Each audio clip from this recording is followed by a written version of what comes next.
ಶ್ರೀ ಗುರುಭ್ಯೋ ನಮಃ. ಗುರುಬ್ರಹ್ಮ ಗುರುವಿಷ್ಣು ಗುರುದೇವೋ ಮಹೇಶ್ವರ. ಗುರು ಸಾಕ್ಷಾತ್ ಪರಬ್ರಹ್ಮ ತಸ್ಮೈ ಶ್ರೀ ಗುರುವೇ ನಮಃ. ಹಲವು ಮಾತೇನು ನೀ ನೊಲಿದು ಪಾದವನಿಟ್ಟ ನೆಲವೇ ಸುಕ್ಷೇತ್ರ, ಜಲವೇ ಪಾವನ ತೀರ್ಥ, ಸುಲಭ ಶ್ರೀ ಗುರುವೇ ಕೃಪೆಯಾಗು. ಪ್ರಾತಸ್ಮರಣೀಯರಾದ ಎಲ್ಲ ಪೂಜ್ಯರಲ್ಲಿ, ಅವಧೂತರಲ್ಲಿ, ಶರಣರಲ್ಲಿ, ಸಂತರಲ್ಲಿ, ಸತ್ಪುರುಷರಲ್ಲಿ, ತಂದೆ ತಾಯಿಯ ಸ್ವರೂಪರಾದ ತಮ್ಮೆಲ್ಲರ ಪಾದಾರವಿಂದಗಳಿಗೆ ಕೋಟಿ ಕೋಟಿ ಪ್ರಣಾಮಗಳನ್ನು ಸಲ್ಲಿಸುತ್ತಾ, ಇವತ್ತಿನ ದಿವಸ ಲಚ್ಚಾಣ ಸಿದ್ಧಲಿಂಗ ಮಹಾರಾಜರ ಶಿಷ್ಯರಾದಂತಹ ಮುಗುಳುಕೋಡದ ಎಲ್ಲ ಲಿಂಗ ಪ್ರಭುಗಳ ಜೀವನ ಚರಿತ್ರೆಯ ಮುಂದುವರಿದ ಭಾಗವನ್ನು ನಾವು ತಿಳಿದುಕೊಳ್ಳೋಣ. ಎಲ್ಲ ಲಿಂಗ ಪ್ರಭುಗಳು ಮುಗುಳುಕೋಡದಾಗ ಬಂದ ನಂತರ ಕೆಟ್ಟು ಹೋದಂತಹ ಒಂದು ಪ್ರದೇಶ, ಯಾರ ಸಂಪರ್ಕವೂ ಇಲ್ಲದಂತಹ ಒಂದು ಸ್ಮಶಾನ ಮೌನವಾದಂತಹ ಮುಳ್ಳು ಕಂಟಿಗಳಿಂದ ಕೂಡಿರುವಂತಹ ಪ್ರದೇಶವನ್ನು ಆಯ್ಕೆ ಮಾಡಿಕೊಂಡು ಅದನ್ನೆಲ್ಲ ದಿನಾಲೂ ಸ್ವಚ್ಛ ಮಾಡಿ ಕಾಯಕದೊಳಗೆ ತೊಡಗಿ ಕಾಯಕದ ಮಹತ್ವವನ್ನು ಜನರಿಗೆ ತಿಳಿಸಿ ಮಠವನ್ನು ಸ್ವರ್ಗವನ್ನಾಗಿ ನಿರ್ಮಾಣ ಮಾಡಿದ್ರು. ಅದ್ಭುತವಾದ ಮಠ ಅದು. ಸಾಕಷ್ಟು ಜನ ಮಠಕ್ಕೆ ಎಲ್ಲ ಲಿಂಗ ಪ್ರಭುಗಳನ್ನು ನೋಡ್ಲಿಕ್ಕೆ ಬರೋರು, ಭಕ್ತಿಯಿಂದ ಕಾಯಕ ಮಾಡೋರು, ಅಂಬಲಿ ಪ್ರಸಾದವನ್ನು ಸ್ವೀಕಾರ ಮಾಡೋರು, ಗುರುವಿನ ಪಾದ ಸೇವೆಯನ್ನು ಮಾಡೋರು. ಏನು ಭಕ್ತಿ ಅದು! ಬಹಳ ಅದ್ಭುತವಾದ ಭಕ್ತಿ. ಹೀಗಿದ್ದಾಗ ನರಗುಂದದ ದಾವಲ್ ಸಾಬ್ ನದಾಪ್ ಅನ್ನುವಂತಹ ಒಬ್ಬ ವ್ಯಕ್ತಿ ಇದ್ದ ನರಗುಂದದೊಳಗೆ. ದಾವಲ್ ಸಾಬ್ ನದಾಪ್ ಅನ್ನುವಂತಹ ವ್ಯಕ್ತಿ ನೋಡ್ರಿ, ಬಹಳ ಒಳ್ಳೆಯ ಜೀವನ ಇದ್ದ. ಸಾಕಷ್ಟು ಅವರ ಧರ್ಮದಲ್ಲಿ ಭಕ್ತಿಯನ್ನ ಮಾಡ್ತಿದ್ದ. ಹೀಗಿದ್ದಾಗ ದಿನ ಕಳೀತಾ ದಾವಲ್ ಸಾಬನಿಗೆ ಕ್ಯಾನ್ಸರ್ ಅನ್ನುವಂತಹ ಒಂದು ಮಹಾಮಾರಿ ರೋಗ ಅಂಟುಕೊಳ್ತು. ಕ್ಯಾನ್ಸರ್ ಅನ್ನುವಂತಹ ಮಹಾಮಾರಿ ರೋಗ ನೋಡ್ರಿ, ಅದು 4 ಸ್ಟೇಜ್ ಇರ್ತದೆ. ಮೊದಲನೇದು 2ನೇ ಸ್ಟೇಜ್ ಬಂದಾಗ ದೇಹಕ್ಕೆ ಅದನ್ನು ಗುರುತಿಸೋದು ಆಗೋದಿಲ್ಲ. 3ನೇ ಸ್ಟೇಜ್ ಬಂದಾಗ ಅವಾಗ ನಿಧಾನಕ್ಕೆ ತಿಳಿತೈತಿ. ಅವಾಗ ಅದರ ಬಗ್ಗೆ ಈಗೆಲ್ಲ ಸಾಕಷ್ಟು ಚಿಕಿತ್ಸೆಗಳು ಬಂದಾವ, ಗುಣಮುಖ ಆಗ್ಲಿಕ್ಕೆ ಅವಕಾಶ ಅದ. ಆದ್ರೆ ಆಗಿನ ಸಂದರ್ಭದಾಗ ಅದು ಅಷ್ಟು ಅವಕಾಶ ಇರಲಿಲ್ಲ. 3ನೇ ಸ್ಟೇಜ್ ಮುಗಿದು 4ನೇ ಸ್ಟೇಜ್ ಬರೋದಕ್ಕಂದ್ರೆ ಎಷ್ಟೇ ನೀವು ಪ್ರಯತ್ನ ಪಟ್ಟರೂ ಕೂಡ ಬದುಕುವುದು ಬಹಳ ಸಾಧ್ಯದ ಅದು ಪ್ರಸಂಗ. ದಾವಲ್ ಸಾಬ 3ನೇ 4ನೇ ಸ್ಟೇಜ್ ಬಂದಿತ್ತು. ರೋಗ ಉಲ್ಬಣ ಆಗಿತ್ತು. ಆಸ್ಪತ್ರೆಗೆ ಅಲಿಲಾಕತ್ತ. ಏನು ಔಷಧ ಕೊಟ್ಟರು ಅದ ಕಡಿಮೆ ಆಗೋದಿಲ್ಲ. ಮತ್ತಿನ್ನ ಎಷ್ಟು ದಿವಸ ಇರ್ತೀರಿ, ಅಷ್ಟು ದಿವಸ ಆನಂದದಿಂದ ಇದ್ದು ಹೋಗ್ರಿ ಅಂಥೇಳಿ ವೈದ್ಯರು ಹೇಳ್ರಿ. ಹೆಂಗೆ ಆನಂದದಿಂದ ಇರ್ಲಿಕ್ಕೆ ಸಾಧ್ಯದ? ಸಾಯ್ತೀನಿ ಅನ್ನುವಂತಹ ವಿಷಯವನ್ನು ತಲೆಯೊಳಗೆ ಇಟ್ಕೊಂಡು ಆನಂದದಿಂದ ಬದುಕೋದು ಹೆಂಗೆ ಸಾಧ್ಯ ಆಕೈತಿ? ಅದು ಏನೋ ತಿಳಿದವರು ಮಾತು ಮತ್ತು ಈ ಜ್ಞಾನಿಗಳಿಗೆ ಅದು ಸಾಧ್ಯ ಆಗಿತ್ತು ವಿನಃ ನಮ್ಮಂಥ ಅಲ್ಪರಿಗೆ, ಪಾಮರರಿಗೆ ಹೆಂಗೆ ಸಾಧ್ಯ ಅದ? ಅದು ಚಿಂತೆಯೊಳಗೆ ಮುಳುಗಿದ ದಾವಲ್ ಸಾಬ್, ಚಿಂತೆಯೊಳಗೆ ಮುಳುಗಿದ. ಯಾವಾಗ ಸಾಯ್ತನೋ ಏನೋ, ನಾಳೆ ನಾಡದ್ದು ದಿನ ದೂಡ್ಲಿಕ್ಕತ್ತ. ಬರ್ಬರ್ತಾ ರೋಗ ಉಲ್ಬಣ ಆಯಿತು. ಹಾಸಿಗೆ ಹಿಡಿದು ಬಿಟ್ಟ. ಇನ್ನೇನು ಕ್ಷಣಗಣನೆಗಳು ಶುರು ಆಗಬೇಕು ಆ ಸಂದರ್ಭ ಬಂದಿತ್ತು. ಎಲ್ಲ ಪ್ರಯತ್ನಗಳು ಮುಗಿದಿದ್ದು. ಎಷ್ಟು ಸಾಧ್ಯ ಐತಿ ಅವನು ಅವ್ರ ಧರ್ಮಕ್ಕೆ ತಕ್ಕಂಗ ಎಲ್ಲ ಅಲ್ಲಾಹನ ನೆನೀತಿದ್ದ. ಏನು ನೆನೆದ್ರು ಅದು ಕೆಲಸ ಆಗಲಿಲ್ಲ. ಅಂತ ಸಂದರ್ಭದೊಳಗೆ ಯಾರು ಅಂದ್ರು, ಇಲ್ಲಪ್ಪ ಎಲ್ಲ ಲಿಂಗ ಪ್ರಭುಗಳದಾರ, ಅವ್ರನ್ನೊಂದ್ಸರ ನೀನು ಭೇಟಿಯಾಗು, ಕೊನೆಯ ಹಂತದೊಳಗಾದ್ರೂ ಏನಾದರೂ ಅವರಿಂದ ವರ ಸಿಕ್ಕರು ಸಿಗ್ಬೋದು ಅಂತ ಹೇಳಿ. ಆಯ್ತು, ಶತಪ್ರಯತ್ನ ಪಟ್ಟು ಎಲ್ಲ ಲಿಂಗ ಪ್ರಭುಗಳನ್ನ ನೋಡ್ಲಿಕ್ಕೆ ಬಂದ. ಎಲ್ಲ ಲಿಂಗ ಪ್ರಭುಗಳ ಮುಂದೆ ನಿಂತ, ಯಪ್ಪ ಹಿಂಗಾಗೈತಿ ನಮ್ಮ ಪರಿಸ್ಥಿತಿ, ಯಾವಾಗ ಹೋಗ್ತೀನೋ ಗೊತ್ತಿಲ್ಲ, ಹಂಗಂತ ಹೇಳಿ ಎಲ್ಲ ಬೇಡ್ಕೊಂಡ.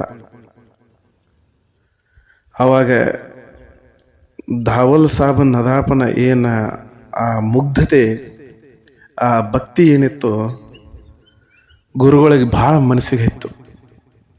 ಯಾಕಂದ್ರೆ ಗುರುಗೆ ಗೊತ್ತಾಗ್ತೈತಿ ಯಾವ ವ್ಯಕ್ತಿ ಹೆಂಗದಾನ, ಹೆಂಗ ಬದುಕ್ಯಾನ ಅನ್ನೋದೆಲ್ಲ ಗುರುವಿಗೆ ಗೊತ್ತಾಗ್ತದೆ ನೋಡ್ರಿ.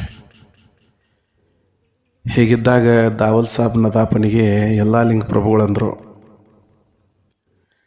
ನೋಡಪ್ಪ ದಾವಲ್ ಸಾಹೇಬ, ಬಹಳ ಭಕ್ತಿವಾನದೀಪ, ನೀನು ಒಳ್ಳೆ ವ್ಯಕ್ತಿ ಇದೆ, ನಿನ್ನ ರೋಗವನ್ನ ಬಗೆಹರಿಸಬೇಕು ಅಂತಂದ್ರೆ ಅದು ನನ್ನ ಕೈಲಿ ಸಾಧ್ಯ ಇಲ್ಲ, ನಮ್ಮ ಅಪ್ಪಗೆ ಕೇಳ್ತಂತ ತಡಿ ಅಂದ್ರು ಅವರು. ಎಲ್ಲ ಲಿಂಗ ಪ್ರಭುಗಳು ಯಾರು? ಎಲ್ಲ ಲಿಂಗ ಪ್ರಭುಗಳ ಅಪ್ಪ ಅಂದ್ರೆ ಯಾರು? ಇಲ್ಲಿ ಲಚ್ಚಾಣ ಸಿದ್ಧಲಿಂಗ ಮಹಾರಾಜರು. ಕಣ್ಣು ಮುಚ್ಕೊಂಡ್ರು ಎಲ್ಲ ಲಿಂಗ ಪ್ರಭುಗಳು. ಕಣ್ಣು ಮುಚ್ಕೊಂಡು ಹೇಳ್ತಾರ, ಯಪ್ಪ ದಾವಲ್ ಸಾಬ ಭಾಳ ಮುಗ್ದಿದಾನ, ಬಡವದಾನ, ಅವಂಗ ಎಂಥದೋ ಒಂದು ರೋಗ ಬಂದು ತ್ರಾಸ ಭಾಳ ಆಗ್ಯದಪ್ಪ. ಡಾಕ್ಟರ್ ಹೇಳ್ಯಾರಂತ ಇನ್ನು ಸ್ವಲ್ಪ ದಿವ್ಸನ್ಯಾಗ ನೀ ಸಾಯ್ತಿ ಅಂತ ಹೇಳ್ಯಾರ. ಅದಕ್ಕೆ ಏನಾರ ಮಾಡಿ ಈತನ ಎತ್ತಗೋರಿ ಪಾಯಪ್ಪ ಅಂಥೇಳಿ ಎಲ್ಲ ಲಿಂಗ ಪ್ರಭುಗಳು ಅವರ ಗುರುಗಳಾದಂತಹ ಲಚ್ಚಾಣ ಸಿದ್ಧಲಿಂಗ ಮಹಾರಾಜರಿಗೆ ಕೇಳ್ಕೊತಾ ಇದ್ದಾರೆ ನೋಡ್ರಿ. ಎಲ್ಲ ಲಿಂಗ ಪ್ರಭುಗಳಿಗೆ ಏನು ಬೇಕಾದರೂ ಮಾಡುವಂತಹ ಶಕ್ತಿ ಇತ್ತು, ಆದ್ರೆ ಅದನ್ನ ಯಾವುದೂ ನಾನು ಮಾಡೀನಿ ಅಂತ ಹೇಳಿ ಅವರೆಂದೂ ಹೇಳ್ಕೊಲಿಲ್ಲ. ಯಾವುದೇ ಗುರು ಆದ್ರೂ ಹಂಗೆ ನಾ ಅಂತ ಅಂದ್ರು ಅಂತಂದ್ರ ಅಲ್ಲಿ ಮುಗೀತದು. ಅವರು ಲೌಕಿಕತೆಯೊಳಗೆ ಬಿದ್ರವ್ರು. ನಾ ಅನ್ನುವಂಥದ್ದು ಯಾವ ವ್ಯಕ್ತಿಗೂ ಬರಬಾರದು. ಅಂಥದ್ರೊಳಗೆ ಶರಣರಿಗೆ ಸಂತರಿಗಂತೂ ಮೊದಲು ಬರಬಾರದು. ಏನೋ ನಮ್ಮಂಥ ಪಾಮರರು ಅನ್ಬೋದು, ಇದು ನಂದೈತಿ, ನಾ ಮಾಡೀನಿಪ್ಪ, ಈ ಕೆಲಸ ನಾ ಮಾಡೀನಿ ಅನ್ಬೋದು. ಆದ್ರೆ ಶರಣರಿಗೆ ಹಿಂಗೆ ಶಬ್ದ ಬರಬಾರ್ದು ನೋಡ್ರಿ. ಎಲ್ಲ ಲಿಂಗ ಪ್ರಭುಗಳಿಗೆ ಎಷ್ಟೇ ಶಕ್ತಿ ಇದ್ರೂ ಅದನ್ನೆಲ್ಲವನ್ನ ಗುರುಗಳ ಪಾದ ಮ್ಯಾಗ ಹಾಕಿ, ಗುರು ಇದನ್ನ ನೀನೇ ಮಾಡವ, ನೀನೇ ನಡೆಸ್ಕೊಡವ ಅಂಥೇಳಿ ಎಲ್ಲವೂ ಗುರುವಿನ ಮ್ಯಾಗ ಹಾಕೋರು. ಎತ್ತಗೋಪ ಹೆಂಗಾದ್ರೂ ಮಾಡಿ ದಾವಲ್ ಸಾಬನ ಅಂಥೇಳಿ ಅಂದಾಗ ಗುರುವಿನ ವಾಣಿ ಎಲ್ಲ ಲಿಂಗ ಪ್ರಭುಗಳಿಗೆ ಆಗಿತ್ತು. ಎಲ್ಲ ಲಿಂಗ ಪ್ರಭುಗಳು ಕಣ್ಣು ತೆಗೆದು ದಾವಲ್ ಸಾಬ್ ಹೇಳ್ತಾರ, ನೋಡಪ್ಪ ದಾವಲ್ ಸಾಹೇಬ, ನೀನು ಚಿಂತೆ ಮಾಡಕ್ ಹೋಗ್ಬೇಡ, ನಮ್ಮಪ್ಪ ನಿನ್ನ ಎತ್ತಗೋತನಂತ ಹೇಳ್ಯಾನಪ್ಪ, ನಮ್ಮಪ್ಪ ನಿನ್ನ ಎತ್ತಗೋತೀನಂತ ಹೇಳ್ಯಾನ. ಆದ್ರೆ ಸ್ವಲ್ಪ ಸಮಯ ಹಿಡಿತೈತಿ, ಅಲ್ಲಿವರೆಗೂ ನೀನು ನಮ್ಮಪ್ಪನನ್ನ ಬೇಡ್ಕೊರು. ನೋಡ್ರಿ ಎಂಥ ಗುರು ನೋಡ್ರಿ, ಸ್ವತಃ ತಾನೇ ಎಲ್ಲವನ್ನ ಮಾಡುವಂಥ ಶಕ್ತಿ ಎಲ್ಲ ಲಿಂಗರಿಗೆ ಅದ. ಆದ್ರೂ ನನ್ನನ್ನು ನೆನಿ ಅಂತ ಹೇಳಿ ಎಲ್ಲ ಲಿಂಗ ಪ್ರಭುಗಳು ಅಂಟ್ಲಿಲ್ಲ, ನಮ್ಮ ಅಪ್ಪನ ನೆನಸಪ್ಪ ಅಂತ ಹೇಳಿ ಅಂದ್ರು ಅವ್ರು. ಯಾಕಂದ್ರೆ ಗುರುವಿನಕ್ಕಿಂತ ಗುರು ದೊಡ್ಡವದಾನ, ಅವನನ್ನ ನೆನೆಸು ಅಂತ ಹೇಳಿ ಅವ್ರು ಹೇಳಿದ್ರು. ಆದ್ರೆ ಸ್ವಲ್ಪ ಸಮಯ ಹಿಡಿತೈತಿ, 3 ತಿಂಗಳ ಕಾಲ ನೀನು ನಮ್ಮ ಅಪ್ಪನ ನೆನಿ, ಅದಾದ ಕೂಡಲೇ ನಿನಗೆಲ್ಲ ಒಳ್ಳೇದಾಗ್ತೈತಿ ಅಂತ ಹೇಳಿ ಅವಂಗ ಹೇಳಿದಾಗ ಆಯ್ತು ಅಂತ ಹೇಳಿ ದಾವಲ್ ಸಾಬ್ ನದಾಪ್ ನೋಡ್ರಿ 3 ತಿಂಗಳ ಕಾಲ ಲಚ್ಚಾಣ ಸಿದ್ಧಲಿಂಗ ಮಹಾರಾಜರನ್ನ ನೆನೆಸಿದ್ದ. ಲಚ್ಚಾಣ ಸಿದ್ಧಲಿಂಗ ಮಹಾರಾಜರನ್ನ ನೆನೆಸಿದ್ದ. ಜೊತೆಗೆ ಎಲ್ಲಾ ಲಿಂಗ ಪ್ರಭುಗಳನ್ನು ಕೂಡ ಅಷ್ಟೇ ಭಯಭಕ್ತಿಯಿಂದ ಅವನು ನಡ್ಕೊಂತಿದ್ದ, ಅವ್ರನ್ನ ನೆನೀತಿದ್ದ. 3 ತಿಂಗಳಾದ ಕೂಡಲೇ ಅದೇನ್ರಿ ವಿಸ್ಮಯ, ಅದೇನು ವಿಸ್ಮಯ, ದಾವಲ್ ಸಾಬ್ಗೆ ಬಂದಂತಹ ರೋಗ ಕಾಣೆಯಾಗಿತ್ತು. ನಗರದ ಜನಗಳೆಲ್ಲವೂ ಕೂಡ ಪ್ರಭುಗಳ ಮಹಿಮೆಯನ್ನ ಕಂಡು ಮಂತ್ರಮುಗ್ಧರಾಗಿದ್ರು ನೋಡ್ರಿ. ಇಂತಹ ಗುರುವಿನ ಶಕ್ತಿ. ಅದಕ್ಕೆ ಭಾಳ ಸರ ಹೇಳೀನಿ ನಾನು, ನನ್ನ ವಿಡಿಯೋದೊಳಗೆ ಭಾಳ ಸರ ಹೇಳೀನಿ. ಭಕ್ತಿಯಿಂದ ನಾವು ಕೂಗಿ ಕರೆದಾಗ ಪರಮಾತ್ಮ ಬರೋದು ಸ್ವಲ್ಪ ತಡ ಆಗ್ಬೋದು, ಆದ್ರೆ ಗುರು ಬರೋದು ಒಂದು ಸ್ವಲ್ಪ ತಡ ಆಗೋದಿಲ್ರಿ. ಭಕ್ತಿಗೆ ಅಷ್ಟು ಶಕ್ತಿ ಅದ, ಗುರು ಬಂದೇ ಬರ್ತಾನ. ಅಂತಹ ನಿಷ್ಕಲ್ಮಶವಾದ ಭಕ್ತಿ ನಮ್ಮೊಳಗಿರಬೇಕು. ಈಗ ಹಂಗಾಗಿಬಿಟ್ಟೈತಿ ಅಂತಂದ್ರೆ ಈ ಗುರುವಿನ ಹತ್ತಿಗೆ ಹೋಗೋದು ಕೇಳೋದು, ಕಡಿಮೆ ಆಗಲಿಲ್ಲ ಅಂದ್ರೆ ಮತ್ತೊಂದು ಗುರುವಿನ ಹತ್ತಿಗೆ ಹೋಗೋದು, ಅವನ ಹತ್ತಿಗೆ ಕಡಿಮೆ ಆಗಲಿಲ್ಲ ಅಂದ್ರೆ ಮತ್ತೊಂದು ಗುರುವಿನ ಹತ್ತಿಗೆ ಹೋಗೋದು. ಹಿಂಗೆ ಗುರುಗಳಲ್ಲಿ ಭೇದವನ್ನ ಮಾಡುವಂಥ ಜನನ ಈಗ ಭಾಳ ಆಗೈತಿ. ನಿಜವಾದ ನಿಷ್ಕಲ್ಮಶವಾದ ಭಕ್ತಿಯನ್ನ ಇಡುವಂತಹ ಜನ ಈಗ ಭಾಳ ಕಡಿಮೆ ಆಗೈತ್ರಿ. ಈಗ ಅಂತ ಜನನೇ ಇಲ್ಲ. ಒಂದು ಸಲ ಏನಾಗಿತ್ತು, ಮಠದೊಳಗೆ ಎಲ್ಲ ಕೆಲಸ ಕಾರ್ಯಗಳನ್ನ ನೋಡ್ಕೊಂತ ಎಲ್ಲ ಲಿಂಗ ಪ್ರಭುಗಳು ಭಕ್ತರನ್ನ ಉದ್ದೇಶಿಸಿ ಪಾಠ ಪ್ರವಚನಗಳನ್ನ ಮಾಡ್ಕೊಂತ ಕಾಲ ಕಳೀತಾ ಇದ್ರು. ಒಂದು ಸಲ ಏನಾಯ್ತು, ಬ್ಯಾರೆ ಕಡೆ ಹೋಗ್ಬೇಕನ್ನುವಂತ ವಿಚಾರ ಬತ್ತವರಿಗೆ. ಮುಗುಳಕೋಟದಿಂದ ಅವರು ಹೊರಟು ಕೆಂದೂರು ಅನ್ನುವಂಥ ಒಂದು ಗ್ರಾಮ, ಆ ಗ್ರಾಮದ ಕಡೆ ಹೊರಡಬೇಕು ಅನ್ನುವಂಥ ಒಂದು ಸಂಕಲ್ಪ. ಯಾಕಂದ್ರೆ ಗುರುವಿಗೆ ಯಾವ ಟೈಮ್ದೊಳಗೆ ಎಂಥ ಸಂಕಲ್ಪ ಬರ್ತೈತಿ ಅಂತ ಹೇಳಿ ಹೇಳಕ್ ಆಗುದಿಲ್ಲ ನೋಡ್ರಿ. ಅಂತಹ ಸಂಕಲ್ಪ ಬಂತು ಗುರುವಿಗೆ. ಗುರು ಹೊರಟ್ರು, ಮುಗುಳಕೋಟದಿಂದ ಹೊರಟ್ರು. ಬಹುದೂರ ಸಂಚಾರ ಮಾಡಿ ಕೆಂದೂರು ಅನ್ನುವಂಥ ಒಂದು ಗ್ರಾಮಕ್ಕೆ ಹೋದ್ರು. ಆ ಕೆಂದೂರು ಗ್ರಾಮಕ್ಕೆ ಹೋಗುವುದಷ್ಟೇ ತಡ, ಗ್ರಾಮದೊಳಗೆ ಒಂದು ರೀತಿ ವಿಚಿತ್ರವಾದಂತಹ ಒಂದು ಘಟನೆ ನಡೆದು ಬಿಟ್ಟಿತ್ತು. ಇಡೀ ಗ್ರಾಮದ ತುಂಬಾ ಸ್ಮಶಾನ ಮೌನ ಆವರಿಸ್ಬಿಟ್ಟಿತ್ತು. ಗುರುಗಳಿಗೆ ಗೊತ್ತಾಗ್ಲಿಕ್ಕತ್ತದ, ಯಾಕೆ ಈ ಊರು ಹಿಂಗಾಗೈತಿ, ಯಾಕೆ ನನ್ನ ತಲೆಯೊಳಗೆ ಸಂಕಲ್ಪ ಬತ್ತು ಇಲ್ಲಿ ಹೋಗ್ಬೇಕಂತ ಹೇಳಿ, ಏನು ಘಟನೆ ನಡೆದದ ಅಂಥೇಳಿ ಜನರನ್ನ ವಿಚಾರಣೆ ಮಾಡ್ಬೇಕು ಅನ್ನೋಂಗ ಅವರು ಹೊರಡ್ತಾ ಇದ್ರು. ಆ ಸಂದರ್ಭದೊಳಗೆ ಅವ್ರ ಕಿವಿ ಮ್ಯಾಗ ವಿಚಾರ ಬಿತ್ತು. ಇಲ್ಲ, ಈ ಊರೊಳಗೆ ಏನಾಗಿದೆ ಅಂತಂದ್ರೆ ಮೇಲ್ವರ್ಗದ ಮತ್ತು ಕೆಳವರ್ಗದ ಜನ ಅಂತ ಏನು ಇದಾರಲ್ಲ, ಅವ್ರಿಬ್ಬರ ನಡಬರ್ಕ ಬಹಳ ದೊಡ್ಡ ಜಗಳ ಆಗೈತ್ರಿ. ಇಡೀ ಊರೇ ಹೊಡೆದಾಟ ಮಾಡ್ಕೊಂಡೈತ್ರಿ, ಬಡದಾಟ ಮಾಡ್ಕೊಂಡೈತ್ರಿ. ಬಹಳಷ್ಟು ಜನರಿಗೆ ಗಾಯಗಳಾಗ್ಯಾವ. ಯಾಕೆ ಹಿಂಗಾಯ್ತಿದು ಅಂಥೇಳಿ ಎಲ್ಲ ಲಿಂಗ ಪ್ರಭುಗಳಂದ್ರು. ಇಲ್ಲ, ಮೇಲ್ವರ್ಗದ ಜಾತಿಯವರಂತ ಏನಿದ್ರು ಅವರು ನಿರ್ಮಾಣ ಮಾಡಿರುವಂತಹ ಈ ಕೆರೆಯೊಳಗೆ ಕೆಳವರ್ಗದ ಜನ ಬಂದು ನೀರು ತಗೊಂಡು ಹೋಗ್ಯಾರಂತ್ರಿ. ಅವಾಗ ಅವರನ್ನ ಬಹಿಷ್ಕಾರ ಮಾಡಬೇಕು ಅಂತ ಹೇಳಿ ಊರಿನ ಜನ ತೀರ್ಮಾನ ಮಾಡ್ಯಾರ. ಆದ್ರ ಅವರು ನಮ್ಮನೇನ ನೀವು ಬಹಿಷ್ಕಾರ ಮಾಡ್ತೀರಿ ಅಂತ ಹೇಳಿ ಜಗಳಕ್ಕೆ ನಿಂತಾರ. ಹಿಂಗಾಗಿ ಬಡದಾಟಗಳು ಆಗ್ಯಾವ್ರಿ ಅಪ್ಪಾರ ಅಂಥೇಳಿ ಯಾವನೋ ಒಬ್ಬ ಹೇಳಿದ. ಅವಾಗ ಎಲ್ಲ ಲಿಂಗ ಪ್ರಭುಗಳು ನೋಡ್ರಿ, ಎಲ್ಲ ಜನರನ್ನ ಒಟ್ಟಿಗೆ ಸೇರಿಸಿ ಹೇಳ್ತಾರ, ಯಾಕ್ರಿಪ್ಪ, ಯಾಕೆ ಜಗಳ ಆಡ್ಲಿಕ್ಕತ್ತೀರಿ, ಯಾಕೆ ಜಗಳ ಆಡ್ಲಿಕ್ಕತ್ತೀರಿ, ಹಿಂಗೆ ಜಗಳಾಡೋದು ಸರಿ ಅಲ್ರಿಪ್ಪ. ಯಪ್ಪ, ಹಿಂಗ ಆಗೈತಿ, ಮತ್ತ ನಾವು ಜಗಳ ಆಡೋದು ಬೇಡ ಅಂದ್ರೆ ಹೆಂಗ್ರಿ, ಹಿಂಗ್ ಮಾಡ್ಯಾರ ನೋಡ್ರಿ ಅಂತ ಅವ್ರು. ಇಲ್ಲ, ನಾವೇನ್ ಹಂಗ ಮಾಡೋರಲ್ರಿ ಅಪ್ಪಾರ, ಆದ್ರ ನೀರಿನ ಅವಶ್ಯಕತೆ ಇದ್ದಾಗ ನಾವು ಅದನ್ನ ಮಾಡ್ಲೇಬೇಕಾಯ್ತು, ಅದಕ್ಕೆ ನೀವ ಏನಾದ್ರೆ ಪರಿಹಾರ ಕೊಡ್ರಿ ಅಪ್ಪಾರ ಅಂಥೇಳಿ ಎಲ್ಲ ಜನ ಆ ಮುಗುಳಕೋಡ ಅಜ್ಜಾರಿಗೆ ಕೇಳಾಕಿತ್ತು, ಎಲ್ಲ ಲಿಂಗ ಪ್ರಭುಗಳಿಗೆ. ಅವಾಗ ಬಹಳ ಚಂದ, ಬಹಳ ಮಾರ್ಮಿಕವಾಗಿ ನೋಡ್ರಿ ಈ ಎಲ್ಲಾ ಲಿಂಗ ಪ್ರಭುಗಳು ಉತ್ತರ ಕೊಡ್ತಾರ. ನೋಡ್ರಿ, ನೀವು ಜಾತಿವಂತರ ಏನದರಿ, ಜಾತಿಹೀನರಂತ ಏನ್ ಮಾಡ್ಕೊಂಡಿರಲ್ಲ, ಇವರೆಲ್ಲರೂ ಯಾರಿಂದ ಹುಟ್ಟ್ಯಾರು, ಯಾರಿಂದ ಹುಟ್ಟ್ಯಾರು, ನೀವು ಯಾರಿಂದ ಹುಟ್ಟೀರಿ, ಇವ್ರು ಯಾರಿಂದ ಹುಟ್ಟ್ಯಾರು. ನಿಮ್ಮ ಎಲ್ಲರಿಗೂ ದೇವರು ಒಬ್ಬನೇ ಅಪ್ಪ ಇರುವಾಗ ಒಬ್ಬ ಅಪ್ಪಗೆ ಹುಟ್ಟಿದ ಮಕ್ಕಳದೇರಿ ನೀವೆಲ್ಲರೂ. ಮಕ್ಕಳಲ್ಲಿ ಯಾಕೆ ಭೇದ ಮಾಡ್ತೀರಪ್ಪ? ನೀವಿಬ್ರು ಒಂದೇ ಹೊಟ್ಟೆಯಿಂದ ಬಂದವರದರಿ. ಮಾವಿನ ಮರದಾಗ ಹುಟ್ಟಿದ ಎಲ್ಲ ಮಾವಿನಕಾಯಿಗಳು ಒಂದೇ ಇರ್ತಾವಪ್ಪ. ದೇವರಿಂದ ಹುಟ್ಟಿದ ನಾವೆಲ್ಲ ದೇವರೇ ಇದೀವಿ, ಎಲ್ಲರೂ ಒಂದೇ ಇದೀವಿ. ಅದರ ತಿಳುವಳಿಕೆ ತಪ್ಪಾಗಿದೆ. ನಿಮಗೆ ತಿಳುವಳಿಕೆ ತಪ್ಪಾಗಿದೆ. ಜಾತಿ ಅನ್ನೋದು ದೇವರು ಮಾಡಿದ್ದಲ್ಲಪ್ಪ, ಮನುಷ್ಯರು ಮಾಡಿದ್ದದು. ಯಾವ ದೇವರೇ ಹೋಗಿ ಇಂಥ ಜಾತಿ ಮಾಡಂತ ಯಾವ ದೇವ್ರು ಹೇಳ್ಯಾರ್ರಿ? ಯಾವ ಬೆಕ್ಕಾದ ದೇವ್ರು ತಗೋರಿ, ನೀವು ಯಾವುದೇ ಧರ್ಮದವ್ರನ್ನ ತಗೋರಿ, ಆದ್ರೆ ಭೇದ ಮಾಡಂತ ಹೇಳಿ ಎಲ್ಲಿ ಹೇಳಿಲ್ಲ. ಯಾಕೆ ಮನಸ್ತಾಪ ಮಾಡ್ಕೊಂಡು ಹಿಂಗ ಬದುಕಲಿಕ್ಕತ್ತೀರಿ? ಮೊದಲಿನ ಕಾಲಕ್ಕ ಜಾತೀಯತೆ ಭೇದ ಮಾಡಿದ್ದು ಅವರು ಮಾಡುವಂತಹ ಕೆಲಸದ ಆಧಾರದ ಮೇಲೆ. ಯಾರು ಯಾವ್ಯಾವ ತಮಗೆ ಅನುಕೂಲಕ್ಕೆ ತಕ್ಕಂಗೆ ಕೆಲಸ ಮಾಡ್ತಾರಲ್ಲ ಅವರಿಗೆ ಆ ರೀತಿಯಿಂದ ಅವ್ರಿಗೆ ಒಂದು ಹೆಸರು ಕೊಟ್ಕೊತ ಬಂದ್ರು, ಅದೊಂದು ಗುಂಪು ಮಾಡಿದ್ರು.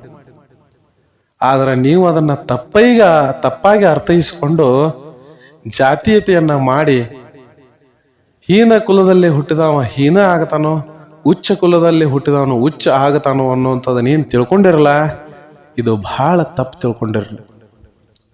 ಜನ್ಮದಾ ಜಾತಸ್ಸೇ ಜಂತು ಕರ್ಮ ಜಾತಸ್ಸೇ ದ್ವಿಜ. ಜನ್ಮತಃ ನಾ ಬ್ರಾಹ್ಮಣ, ಕರ್ಮತಃ ಜ್ಞಾನತಃ ಬ್ರಾಹ್ಮಣ ಅಂತ ಹೇಳಿ. ಏನಿದ್ರ ಅರ್ಥ?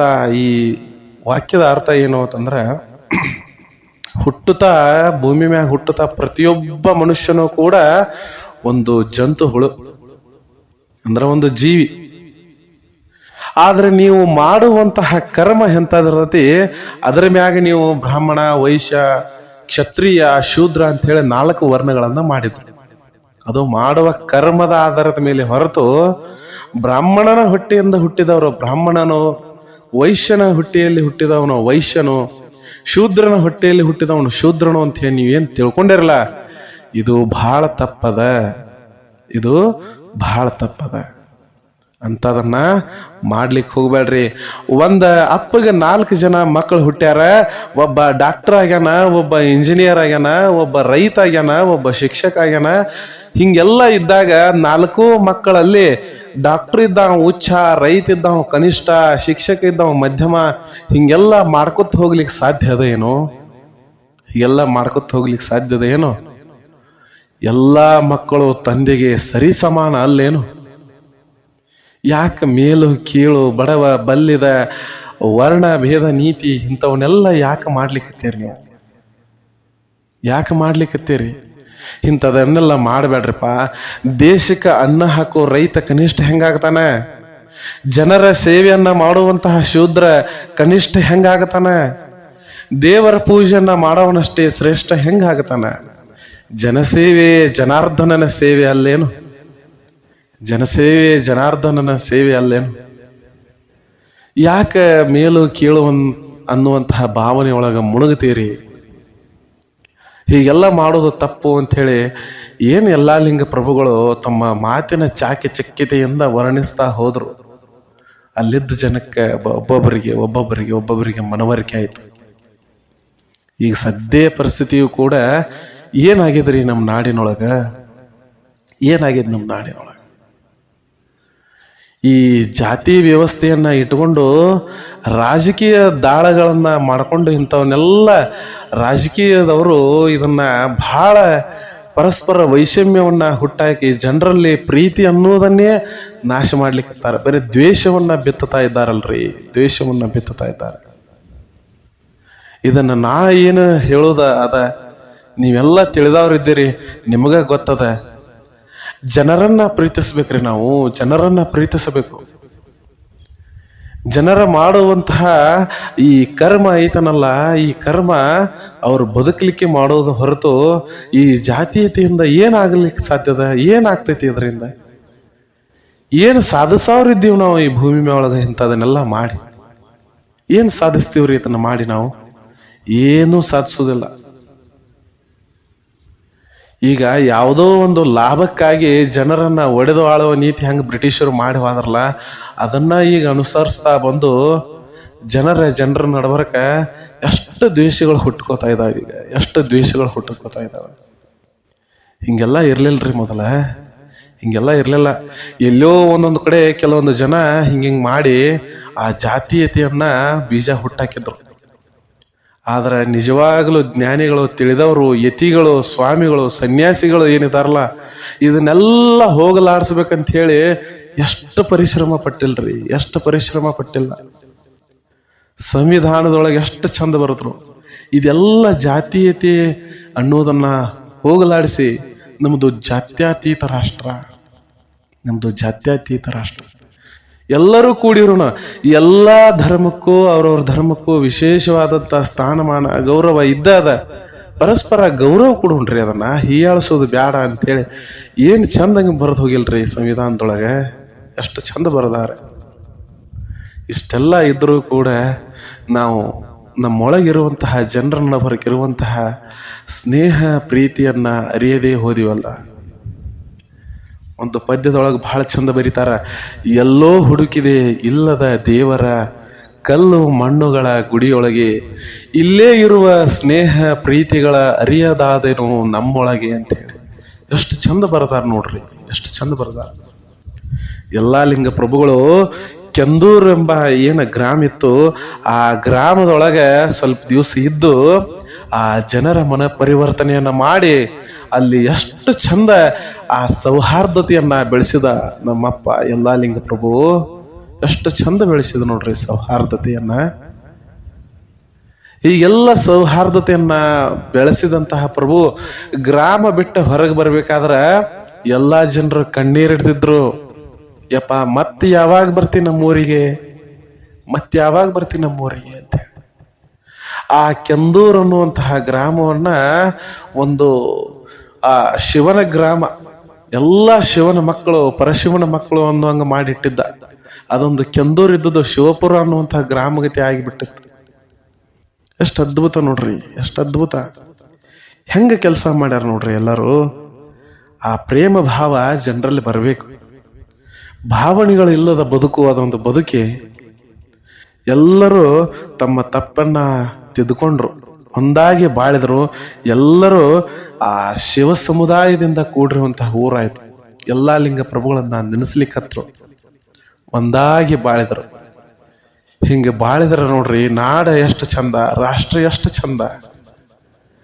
ಇಂತಹ ಜಾತೀಯತೆಯನ್ನ ಬಿಟ್ಟು ಎಲ್ಲರೂ ಗುರುವಿನ ಮೊರೆ ಹೊಕ್ಕು, ಗುರು ಹೇಳಿದಂಗ ಜನರಲ್ಲಿ ಪ್ರೀತಿ ವಿಶ್ವಾಸಗಳನ್ನ ಹುಡುಕೋಣ, ಇರುವಷ್ಟು ದಿವಸ ಚಂದಂಗೆ ಬದುಕಿ ಹೋಗೋಣ ಅನ್ನುವಂತಹ ಮಾತನ್ನ ಇಲ್ಲಿ ನಾನು ಪ್ರಸ್ತುತಪಡಿಸ್ತಾ ಮತ್ತೊಂದು ಗುರುಚರಿತ್ರೆಯನ್ನ ಮುಂದಿನ ಭಾಗದಲ್ಲಿ ತಮ್ಮ ಮುಂದೆ ಪ್ರಸ್ತುತಪಡಿಸ್ತೇನೆ. ಅಲ್ಲಿಯವರೆಗೂ ಸರ್ವೇ ಜನಃ ಸುಖಿನೋ ಭವಂತು, ಸಕಲ ಸನ್ಮಂಗಳಾನಿ ಭವಂತು. ನಮಸ್ಕಾರ.